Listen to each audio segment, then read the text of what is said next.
Pak Jokowi, kita saat ini duduk bersama, tapi saya yakin Bapak, saya, dan seluruh bangsa Indonesia 2 pekan ini berada dalam rasa yang berduka. Karena saudara-saudara kita di Aceh, di Sumatera Utara, di Sumatera Barat sedang menghadapi bencana ekologis, banjir bandang, dan longsor. Apa yang hendak Bapak sampaikan terkait ini, Bapak? Iya, pertama-tama saya ingin menyampaikan duka cita yang mendalam terhadap korban banjir bandang dan juga tanah longsor di Aceh, di Sumatera Barat, dan juga di Sumatera Utara, serta di wilayah lainnya. Semoga keluarga yang ditinggalkan diberikan kesabaran, diberikan kekuatan dalam menghadapi musibah dan cobaan ini. Dan kita sebagai sebuah bangsa besar, saya melihat solidaritas, kekuatan kita gotong royong juga antara pemerintah pusat, pemerintah daerah, TNI, Polri, relawan, dan seluruh masyarakat. Saya lihat bersama-sama bergotong royong menunjukkan kekuatannya dalam rangka menolong saudara-saudara kita yang berada di Aceh, di Sumatera Barat, dan di Sumatera Utara. Ya, jadi kalau saya bertanya apa yang harus kita lakukan untuk menangani bencana di Sumatera, kuncinya solidaritas tadi, Bapak? Iya, solidaritas, gotong royong kita yang menjadi kekuatan besar bangsa ini. Dan kita yakin bahwa bencana ini bisa dilalui dengan baik oleh kita semua, Pak. Insya Allah saya kira memang memerlukan waktu, tapi insya Allah bisa kita lalui dengan kekuatan gotong royong yang kita miliki. Ya, itu kekuatan kita bersama, gotong royong menghadapi situasi sulit yang juga harus kita hadapi bersama, Bapak. Tentu tantangan di bidang ekonomi. Bicara soal ekonomi, Bapak saat ini setelah purna tugas mendapatkan amanah baru sebagai Dewan Penasihat Global Bloomberg New Economy Forum. Itu seperti apa, Pak, perannya, dan bagaimana ceritanya bisa sampai ada di posisi ini, Pak? Ya, Indonesia ini dipandang oleh internasional sebagai kekuatan dari Global South, dari selatan-selatan, yang dipandang kita ini memiliki kekuatan, memiliki potensi untuk tumbuh menjadi sebuah kekuatan besar dunia. Karena kalau kita lihat pertumbuhan ekonomi kita di 20 tahun belakang ini bisa tumbuh di antara 5-6%, tumbuh stabil di angka itu. Kemudian stabilitas politik kita juga terjaga dengan baik, dan ini dilanjutkan oleh pemerintah baru di bawah pimpinan Presiden Prabowo Subianto. Saya kira ini akan menjadi sebuah kekuatan baru bagi ekonomi yang dipandang oleh internasional sebagai negara yang patut dicontoh. Nah, bicara soal era baru ini, Bapak, di Forum Bloomberg terakhir Bapak bilang bahwa ekonomi kecerdasan beberapa tahun terakhir ini kan pesat sekali. Negara-negara maju, Amerika, Inggris, Tiongkok sudah lebih dulu. Bahkan negara tetangga kita, Singapura, Vietnam juga tidak kalah pesat pertumbuhannya. Nah, menurut Bapak, apakah memang kita sudah ada di fase itu, dan sebenarnya makna ekonomi kecerdasan itu apa sih, Pak, yang harus masyarakat tahu? Iya, yang pertama kita ini berada di era sekarang ini digital ekonomi digital. Ya. Kemudian kita akan masuk lagi ke era yang lebih baru lagi yang namanya ekonomi kecerdasan, intelligent economy.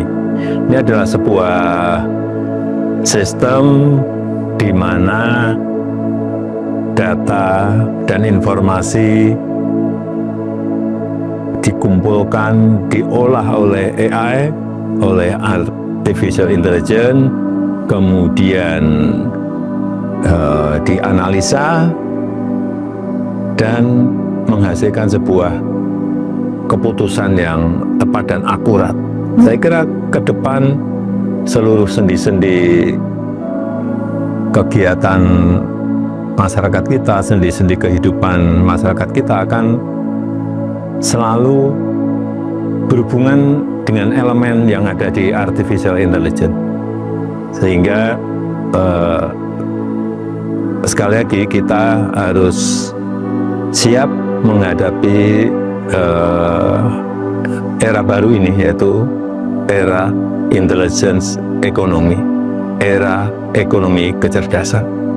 Saya ingat waktu dulu masih meliput Bapak, itu kan dalam setiap pidato Bapak menekankan soal pertumbuhan ekonomi 4.0 menuju 5.0, tapi sekarang kita sudah ada era yang baru lagi. Tapi Korea padahal artificial intelligence sama artificial intelligence atau kecerdasan buatan.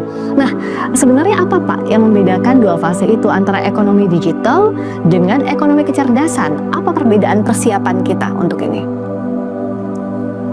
Ya, kalau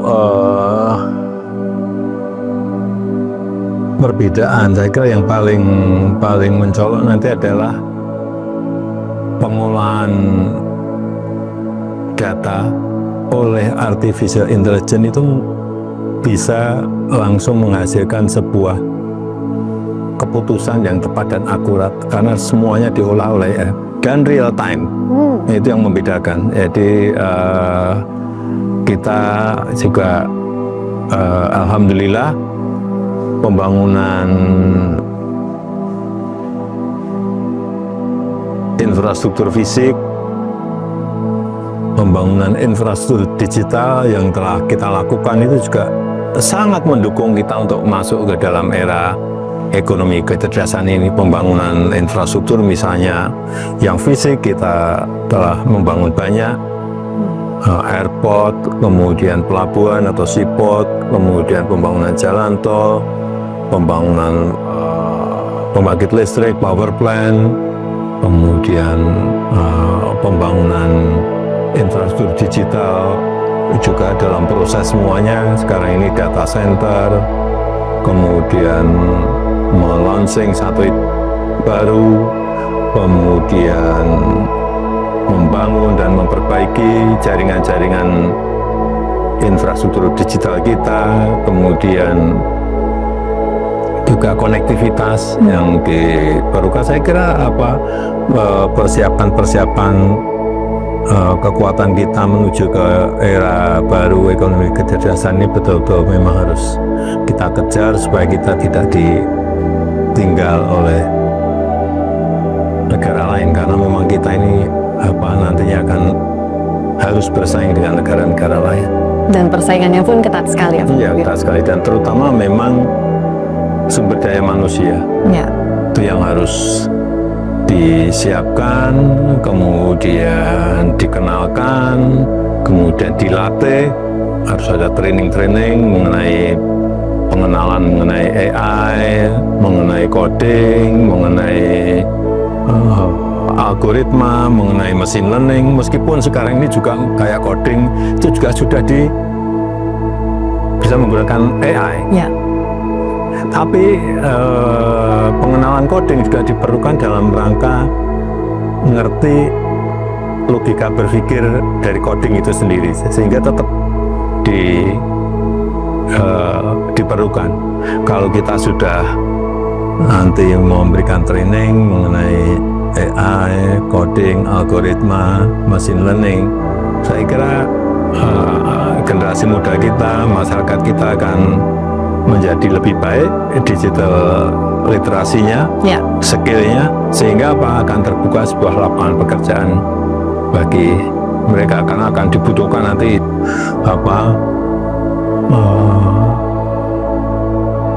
tenaga-tenaga untuk pekerja-pekerja profesional di bidang digital, tenaga kerja yang profesional untuk AI, operator AI, manajemen AI, kemudian juga tenaga ahli untuk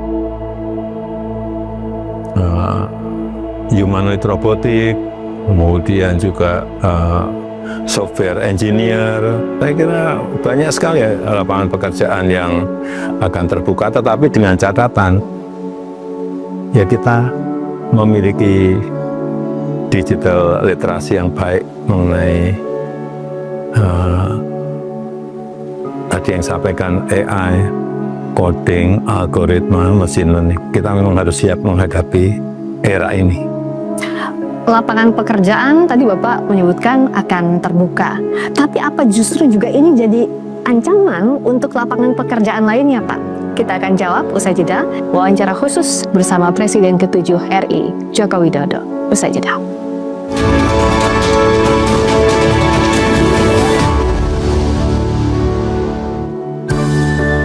Minum 1 kaplet Caldana Flex setiap hari bila perlu. Caldana Flex Harus siap menghadapi era intelligence ekonomi. Saudara-saudara kita sedang menghadapi bencana ekologis. Saya melihat solidaritas, gotong royong antara pemerintah pusat, pemerintah daerah. Menurut Bapak ada agenda besar dan ada orang besar di balik kasus ijazah. Saya pastikan ya. dalam program khusus wawancara Friska Clarissa bersama Presiden ke-7 RI Joko Widodo. Malam ini pukul 8:30 eksklusif di Kompas TV. Kita harus siap menghadapi era intelligence ekonomi. Saudara-saudara kita sedang menghadapi bencana ekologis. Saya melihat solidaritas, gotong royong antara pemerintah pusat, pemerintah daerah. Menurut Bapak ada agenda besar dan ada orang besar di balik kasus ijazah. Saya pastikan ya. Dalam program khusus wawancara Friska Clarissa bersama Presiden ke-7 RI Joko Widodo. Malam ini pukul 8:30 eksklusif di Kompas TV. Kita harus siap menghadapi era intelligence ekonomi. Saudara-saudara kita sedang menghadapi bencana ekologis. Saya melihat solidaritas, gotong royong antara pemerintah pusat, pemerintah daerah. Menurut Bapak ada agenda besar dan ada orang besar di balik kasus ijazah. Saya pastikan ya. Dalam program khusus wawancara Friska Clarissa bersama Presiden ke-7 RI Joko Widodo. Malam ini pukul 8:30 eksklusif di Kompas TV. Kita harus siap menghadapi era intelligence ekonomi. Saudara-saudara kita sedang menghadapi bencana ekologis. Saya melihat solidaritas, gotong royong antara pemerintah pusat, pemerintah daerah. Menurut Bapak ada agenda besar dan ada orang besar di balik kasus ijazah. Saya pastikan ya. Dalam program khusus wawancara Friska Clarissa bersama Presiden ke-7 RI Joko Widodo. Malam ini pukul 8:30 eksklusif di Kompas TV. Kita harus siap menghadapi era intelligence ekonomi. Saudara-saudara kita sedang menghadapi bencana ekologis. Saya melihat solidaritas, gotong royong antara pemerintah pusat, pemerintah daerah. Menurut Bapak ada agenda besar dan ada orang besar di balik kasus ijazah. Saya pastikan ya. Dalam program khusus wawancara Friska Clarissa bersama Presiden ke-7 RI Joko Widodo. Malam ini pukul 8:30 eksklusif di Kompas TV. Kita harus siap menghadapi era intelligence ekonomi. Saudara-saudara kita sedang menghadapi bencana ekologis. Saya melihat solidaritas, gotong royong antara. Terima kasih Anda masih bersama kami di wawancara khusus eksklusif bersama Presiden ke-7 Republik Indonesia, Bapak Joko Widodo. Pak Jokowi, tadi Bapak menyebutkan bahwa di era ekonomi kecerdasan ada lapangan kerja yang akan terbuka. Tapi apakah bisa dimaknai artinya banyak juga lapangan kerja yang bisa tergantikan? Ya, dengan catatan asalkan kita mempersiapkan, kita mengenalkan, kita mentraining. Kita itu siapa? Ya pemerintah, ya industri, ya private sector, mempersiapkan betul, mentraining betul, sehingga generasi muda kita, pelajar kita, masyarakat kita tahu, mengerti mengenai tadi AI, coding, algoritma, dan juga machine learning. Kalau mereka tahu mengenai itu, artinya apa? digital literasi mereka meningkat, kemudian skill mereka meningkat, ya sangat mudah untuk masuk ke kesempatan kerja yang ada di era ekonomi kecerdasan. Yang paling penting itu aja. Ya, dan kalau dari periode Bapak memimpin selama 10 tahun dilanjutkan sekarang ke Bapak Presiden Prabowo, ke Bapak Wakil Presiden Mas Gibran, sebenarnya Indonesia sudah ada di tahapan mana Pak untuk ekonomi kecerdasan ini dan indikatornya apa soal ini? Tadi saya sampaikan infrastrukturnya, kemudian kita telah sebagian besar sudah kita miliki, tinggal memperbaiki dan menambah. Kemudian kalau indikator untuk tadi yang ditanyakan, saya rasa kita bisa melihat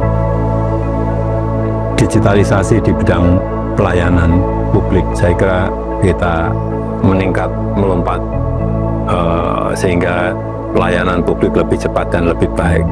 Kemudian juga yang berkaitan dengan pembangunan sumber daya manusia juga, kalau kita lihat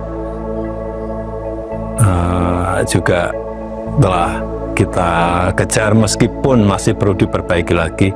Kemudian indikator yang lain, tumbuhnya startup, ada unicorn di negara kita yang banyak, artinya ekosistem yang mendukung ke arah itu juga bisa kita perbaiki. Dan juga saya kira yang penting memang nanti adalah regulasi yang mendukung tumbuhnya sebuah ekosistem untuk mendukung masuknya kita ke ekonomi kecerdasan, intelligent economy. Saya tertarik dengan sejumlah poin yang Bapak sampaikan tadi soal infrastruktur, sumber daya manusia, soal regulasi. Saya ke soal sumber daya manusia dikaitkan dengan literasi digital yang harus kita miliki. Yang masih jadi tantangan saat ini Bapak, dari mulai ekonomi digital ke ekonomi kecerdasan adalah masih belum meratanya soal literasi digital ini, dari Sabang sampai Merauke. Menurut Bapak, bagaimana menjawab tantangan ini agar kita punya literasi digital yang kuat secara merata? Ya, tugas pemerintah, tugas kita semuanya, tugas sektor swasta untuk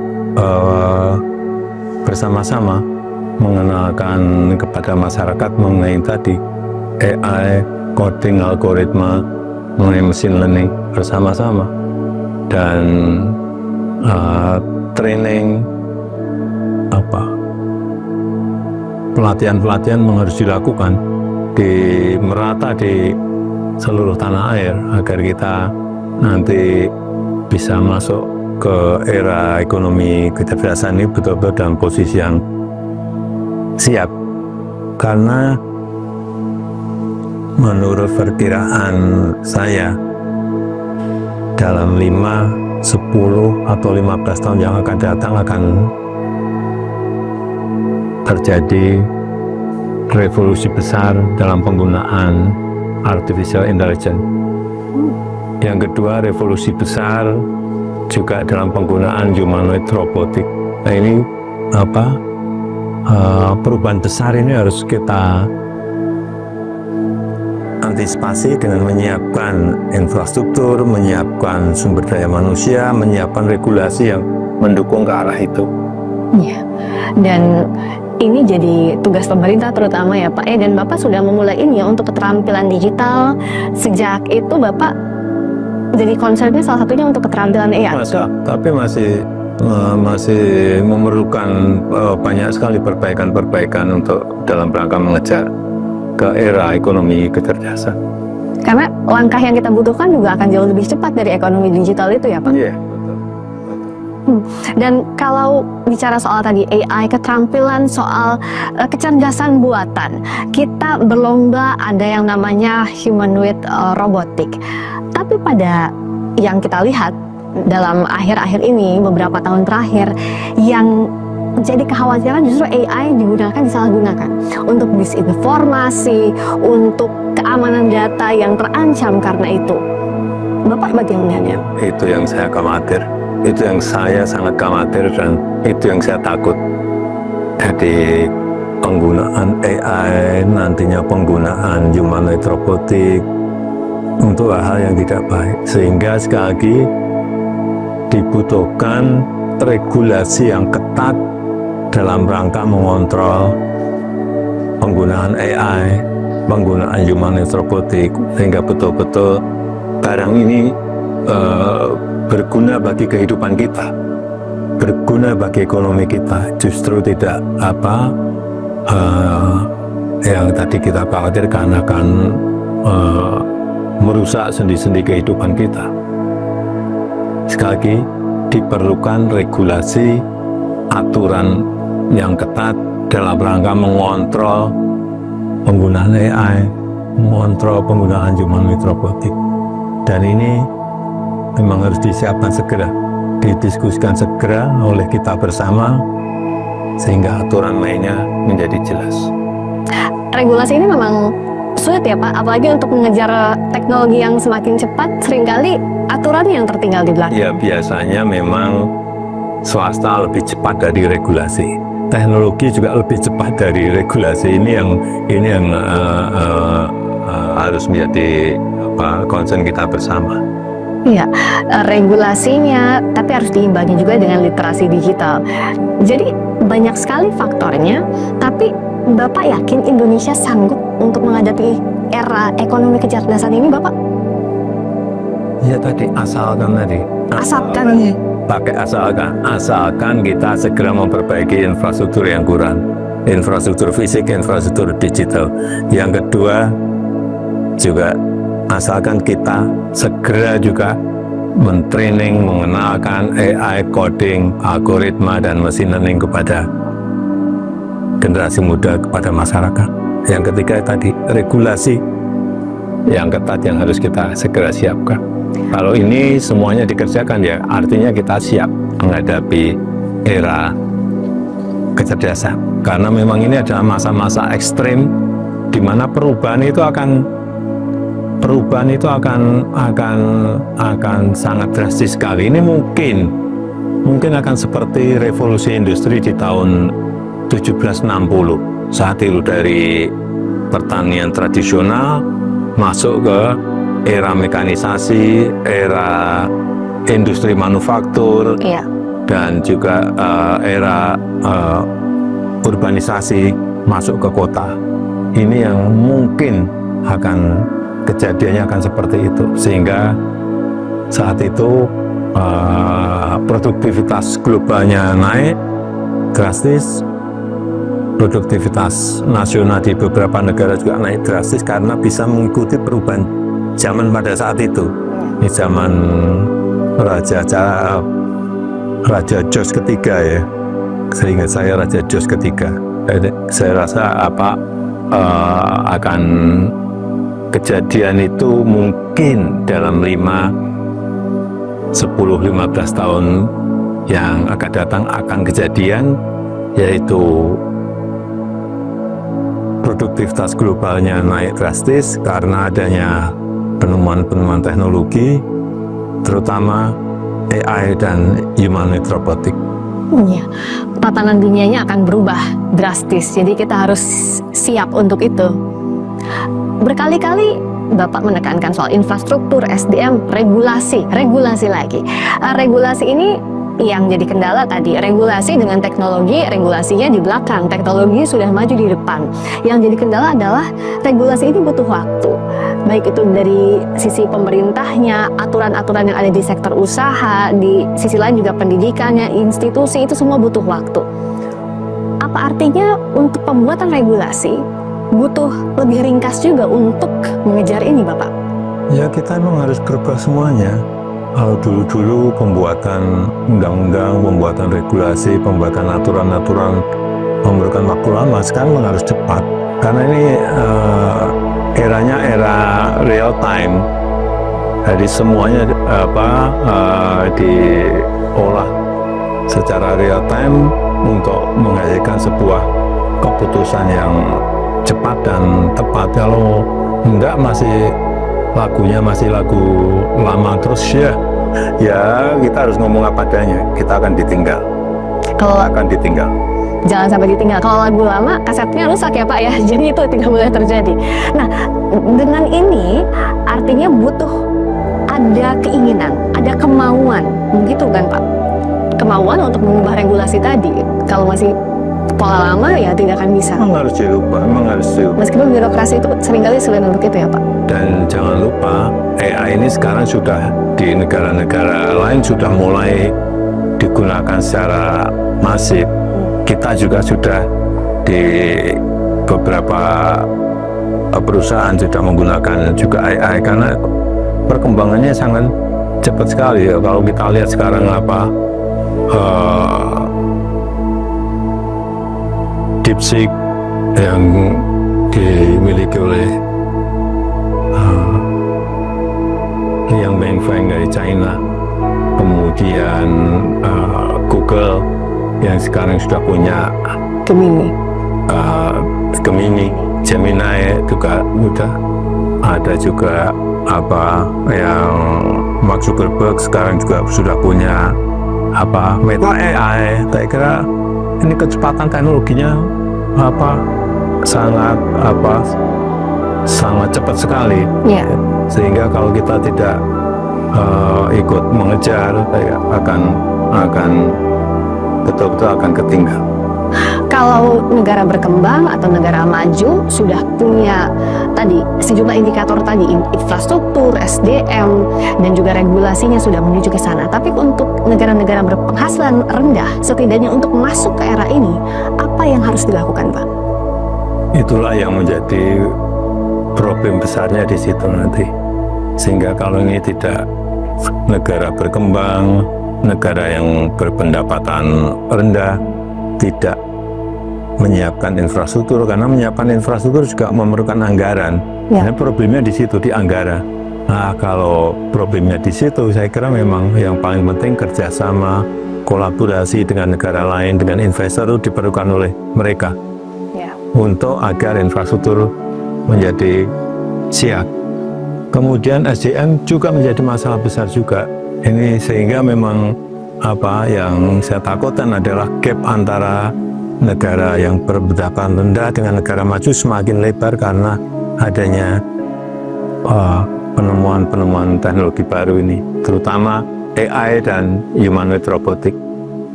Kalau pola pikirnya harus baru, kalau perangkatnya harus baru, ekosistemnya harus baru, berarti harus ada yang diredefinisi, harus ada yang didefinisikan ulang soal ekonomi kecerdasan ini. Apa saja Pak? Jawabnya usai jeda, kami segera kembali.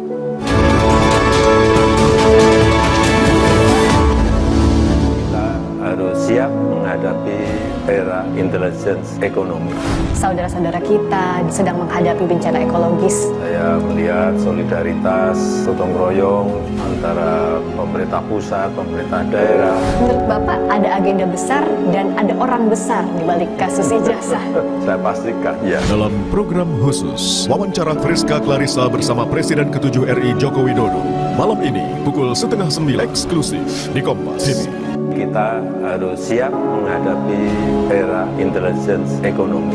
Saudara-saudara kita sedang menghadapi bencana ekologis. Saya melihat solidaritas, gotong royong antara pemerintah pusat, pemerintah daerah. Menurut Bapak ada agenda besar dan ada orang besar di balik kasus ijazah. Saya pastikan, ya. Dalam program khusus, wawancara Friska Clarissa bersama Presiden ke-7 RI Joko Widodo. Malam ini, pukul 8:30 eksklusif di Kompas TV. Kita harus siap menghadapi era intelligence ekonomi. Saudara-saudara kita sedang menghadapi bencana ekologis. Saya melihat solidaritas, gotong royong antara pemerintah pemerintah pusat, pemerintah daerah. Menurut Bapak ada agenda besar dan ada orang besar di balik kasus ijazah. Saya pastikan ya. Dalam program khusus wawancara Friska Clarissa bersama Presiden ke-7 RI Joko Widodo malam ini pukul 8:30 eksklusif di Kompas TV.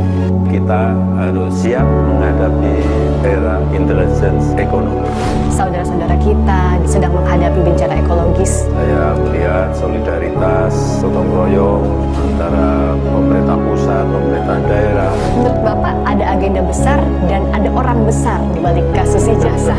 Saya pastikan ya. Dalam program khusus wawancara Friska Clarissa bersama Presiden ke-7 RI Joko Widodo malam ini pukul 8:30 eksklusif di Kompas TV. Kita harus siap menghadapi era intelligence ekonomi.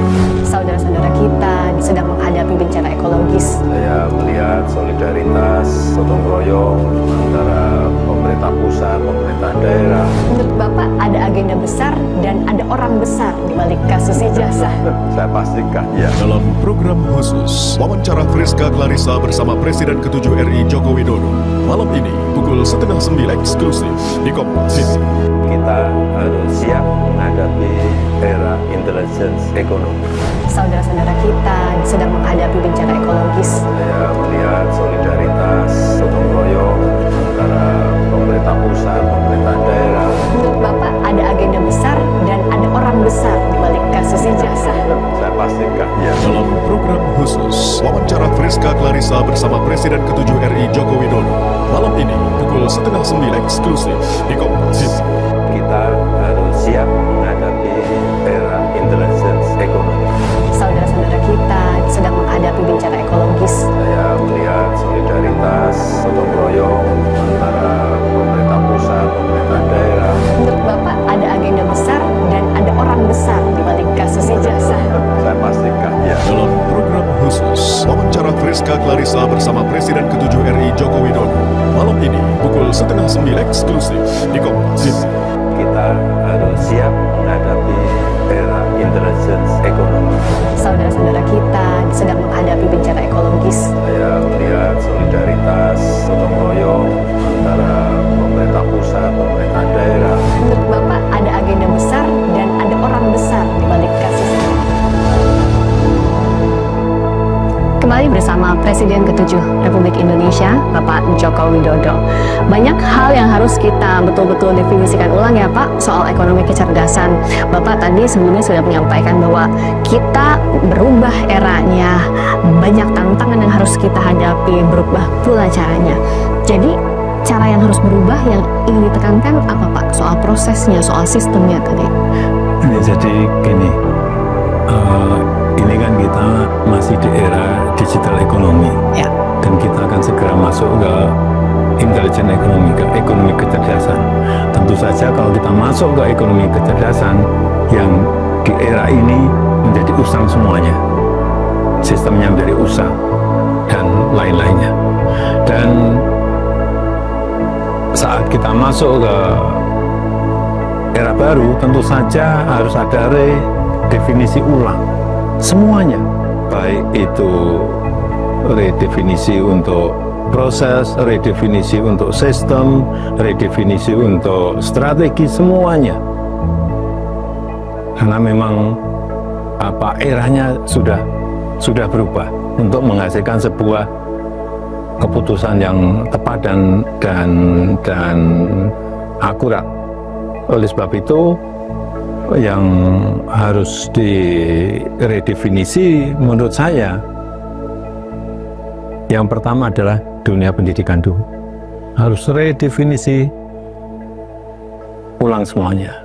Baik itu kita melihat pelajaran, mungkin kurikulum yang perlu dirubah atau ditambah, dan setelah bidang pendidikan, kemudian juga redefinisi untuk bidang kesehatan dan bidang-bidang sektor-sektor lainnya. Saya kira memang semuanya, karena nanti ini akan berubah total semuanya.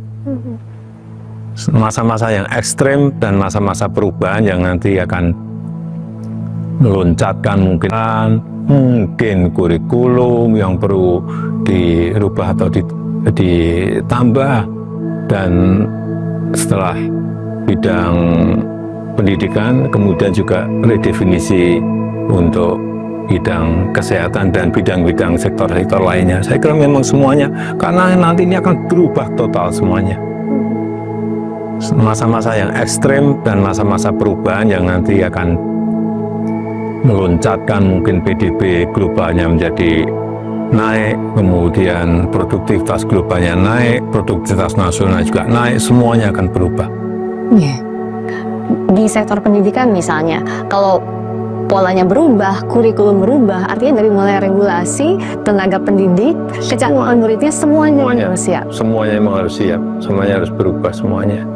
Butuh waktu, tapi butuh waktunya juga harus cepat. Iya, Gitu. butuh kecepatan.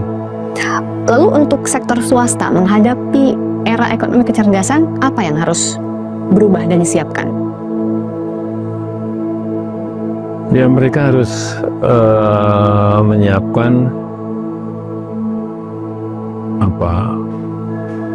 SDM menyesuaikan dengan permintaan pasar yang ada. Saya rasa kalau swasta itu menyesuaikannya bisa lebih cepat.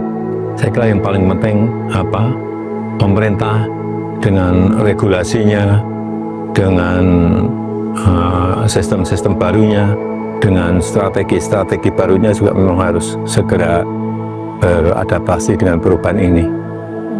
Bagaimana dengan kedaulatan data? Seberapa penting dan apa yang harus menuju ke sana? Itu juga yang harus diatur dalam regulasi kita. Kedaulatan data, banyak orang yang menyampaikan mengenai data pribadi. Kalau data pribadi menurut saya kok kita nyimpennya sudah baik. Yang justru berbahaya kalau ini berpindah ke negara lain atau berpindah ke kekuatan-kekuatan besar adalah data aktifnya. Data aktif itu apa? Misalnya kebiasaan kita berangkat ke kantor jam berapa, ini akan terdeteksi semua dengan AI nantinya. Kemudian kebiasaan kita makan di mana, yang kita makan apa, ternyata akan ketemu semuanya. Kemudian juga mungkin hobi kita apa, olahraga kita apa, semuanya ini kalau tidak kita simpan sendiri dan lari ke kekuatan besar dunia atau lari ke negara lain, gampang sekali dibaca. Dibaca akan sangat gampang sekali dan akan diintervensi dengan cara apa, itu juga akan mudah sekali negara lain melakukan. Saya rasa ini yang kedaulatan data ini, kedaulatan data yang pasif itu juga penting, tapi lebih penting lagi yang data aktif itu sangat penting sekali. Dan keamanan data yang kita punya Menjadi kunci. harus jadi kunci. Tantangannya memang sulit sekali ya Pak, keamanan data ini. Iya, tidak mudah, tapi kita memang harus melakukan. Tidak mudah, kita harus melakukan. Di sisi lain, pekerjaan rumah soal ekonomi kecerdasan ini masih banyak sekali, Pak Jokowi. Ya, memang harus cepat diselesaikan. PR-PR yang memang harus dilakukan harus cepat dilakukan, karena memang perubahannya juga sangat cepat sekali. Sangat cepat sekali, kita baru berbicara satu hal yang lain sudah muncul lagi, sehingga betul-betul kecepatan itu harus kita lakukan. Jadi kalau dari yang Bapak sampaikan, kita tuh masih punya banyak sekali pekerjaan rumah untuk menyiapkan era ekonomi kecerdasan. Tantangan geopolitiknya luar biasa juga, kita ada di tengah-tengahnya.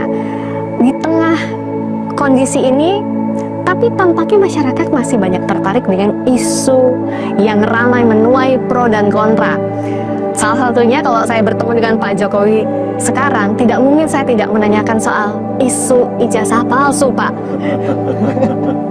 Nah, menurut Bapak, ada apa sih di balik isu ini? Tapi jawabnya saja dah, kami segera kembali. Kita harus siap menghadapi menghadapi era intelligence ekonomi. Saudara-saudara kita sedang menghadapi bencana ekologis. Saya melihat solidaritas, gotong royong antara pemerintah pusat, pemerintah daerah. Menurut Bapak ada agenda besar dan ada orang besar di balik kasus ijazah. Saya pastikan ya. Dalam program khusus, wawancara Friska Clarissa bersama Presiden ke-7 RI Joko Widodo. Malam ini, pukul 8:30 eksklusif di Kompas TV. Kita harus siap menghadapi era intelligence ekonomi. Saudara-saudara kita sedang menghadapi bencana ekologis. Saya melihat solidaritas, gotong royong antara pemerintah pusat, pemerintah daerah. Menurut Bapak ada agenda besar dan ada orang besar di balik kasus ijazah. Saya pastikan ya. Dalam program khusus, wawancara Friska Clarissa bersama Presiden ke-7 RI Joko Widodo. Malam ini, pukul 8:30 eksklusif di Kompas TV. Kita harus siap menghadapi era intelligence ekonomi. Saudara-saudara kita sedang menghadapi bencana ekologis. Saya melihat solidaritas, gotong royong antara pemerintah pusat, pemerintah daerah. Menurut Bapak ada agenda besar dan ada orang besar di balik kasus ijazah.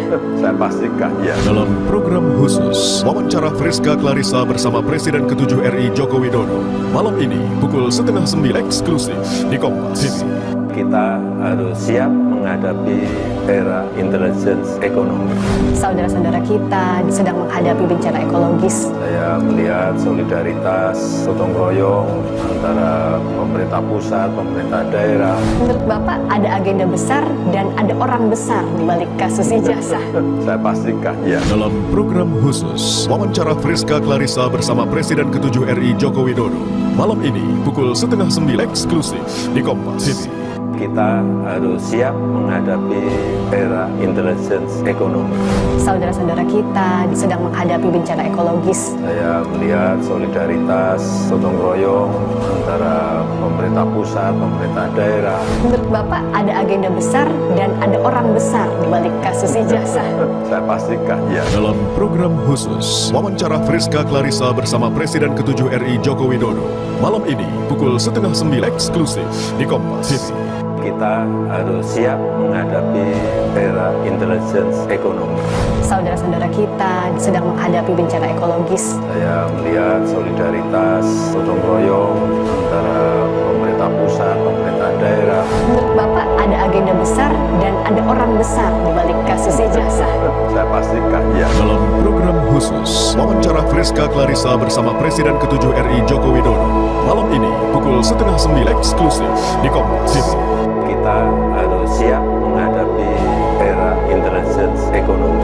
Saudara-saudara kita sedang menghadapi bencana ekologis. Saya melihat solidaritas, gotong royong antara pemerintah pusat, pemerintah daerah. Menurut Bapak ada agenda besar dan ada orang besar di balik kasus ijazah. Saya pastikan ya. Dalam program khusus, wawancara Friska Clarissa bersama Presiden ke-7 RI Joko Widodo. Malam ini, pukul 8:30 eksklusif di Kompas TV. Kita harus siap menghadapi era intelligence ekonomi. Saudara-saudara kita sedang menghadapi bencana ekologis. Saya melihat solidaritas, gotong royong antara pemerintah pusat, pemerintah daerah. Menurut Bapak ada agenda besar dan ada orang besar di balik kasus ijazah. Saya pastikan ya. Dalam program khusus, wawancara Friska Clarissa bersama Presiden ke-7 RI Joko Widodo. Malam ini, pukul 8:30 eksklusif di Kompas TV. Kita harus siap menghadapi era intelligence ekonomi. Saudara-saudara kita sedang menghadapi bencana ekologis. Saya melihat solidaritas, gotong royong antara pemerintah pusat, pemerintah daerah. Menurut Bapak ada agenda besar dan ada orang besar di balik kasus ijazah. Kali ini kami mewawancarai khusus Presiden ke-7 Republik Indonesia, Bapak Joko Widodo. Pak Jokowi seperti menyambung sebelum jeda tadi. Kalau saya bertemu Bapak tidak mungkin saya tidak bertanya soal isu ijazah palsu yang bahkan sudah 4 tahun ini Bapak bergulir, episodenya panjang sekali. Apa pandangan Bapak soal isu yang tidak berkesudahan, soal isu ijazah palsu, Pak? Ya, ini kan sebuah isu yang sudah 4 tahunan ya dibicarakan, dan sebetulnya sudah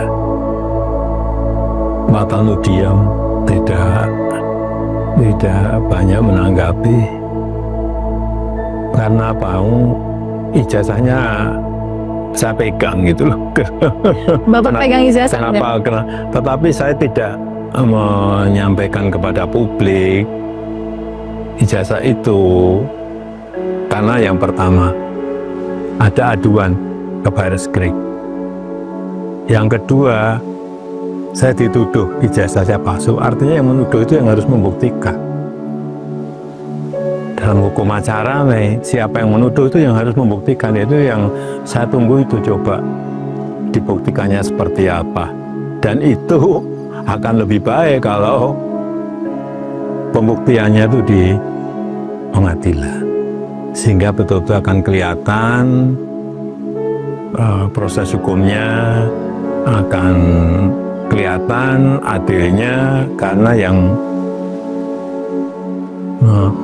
memutuskan adalah di pengadilan. Karena yang membuat ijazah saya sudah menyampaikan asli, masih tidak dipercaya gimana.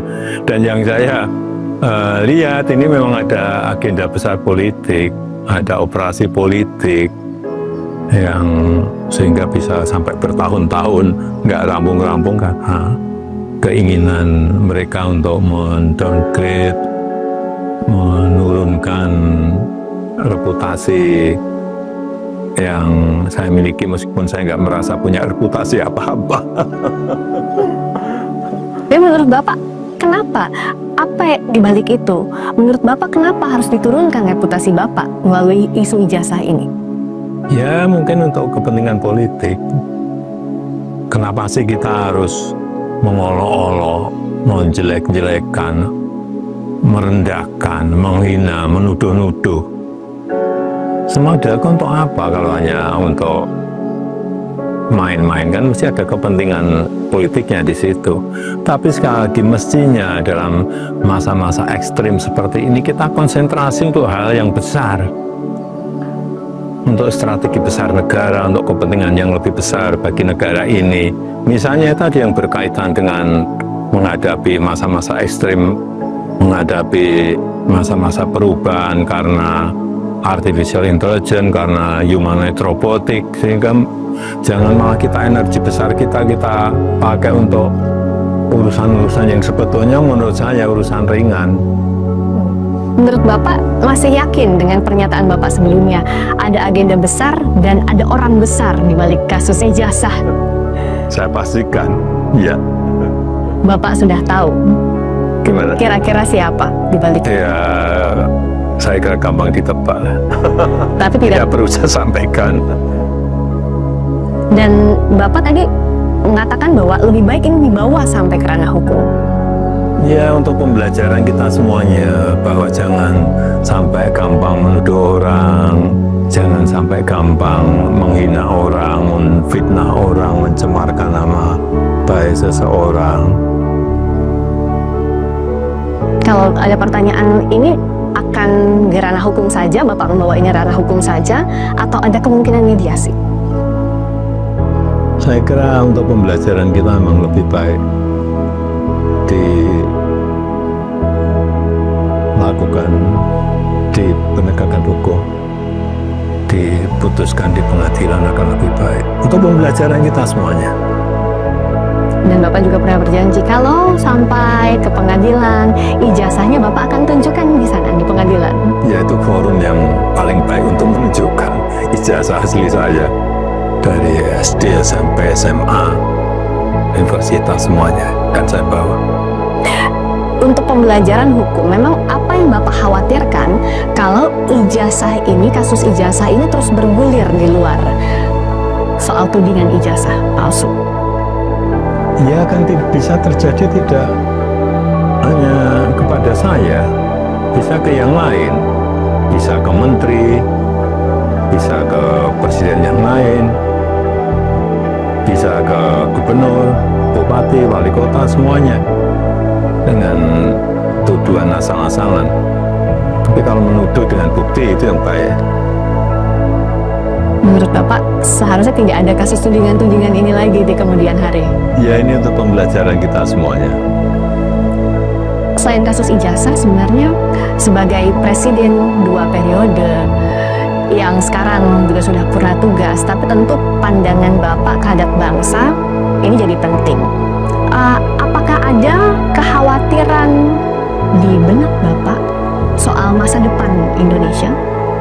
Ya, saya kira kita dilihat, sekali lagi kita dilihat oleh negara lain itu dijadikan contoh, karena stabilitas ekonomi kita baik, stabilitas politik kita baik, sampai di era Presiden Prabowo ini dipandang oleh negara lain bagus, sehingga jangan sampai pandangan ini berubah. Dan saya melihat pertumbuhan ekonomi di era Presiden Prabowo juga bagus, masih di atas 5 baik di kuartal pertama, kedua, dan ketiga. Saya rasa ekonomi kita akan masih tumbuh di atas 5. Tadi Bapak masih optimis soal pertumbuhan ekonomi kita, dan silakan Bapak menyampaikan agar seluruh elemen bangsa kita bisa bahu-membahu menyiapkan era di depannya, kita bisa lebih solid lagi menghadapi berbagai tantangan di depan. Apa yang ingin Bapak sampaikan soal ini, Pak Jokowi? Ya, semuanya harus mempersiapkan, pemerintah, sektor swasta, seluruh masyarakat memang semuanya harus bersiap-siap menghadapi era intelligence ekonomi, era ekonomi kecerdasan, yang di situ nanti akan ada perubahan-perubahan besar di seluruh sendi-sendi kehidupan kita. Akan ada elemen AI, akan ada elemen artificial intelligence yang mempengaruhi sendi-sendi kehidupan kita. Ditambah lagi dengan humanoid robotik yang itu juga akan mempengaruhi perubahan di era masa-masa ekstrim ini, dan kita memang harus bersatu, solid menghadapi era yang sangat menentukan arah kehidupan kita ke depan. Saya rasa itu.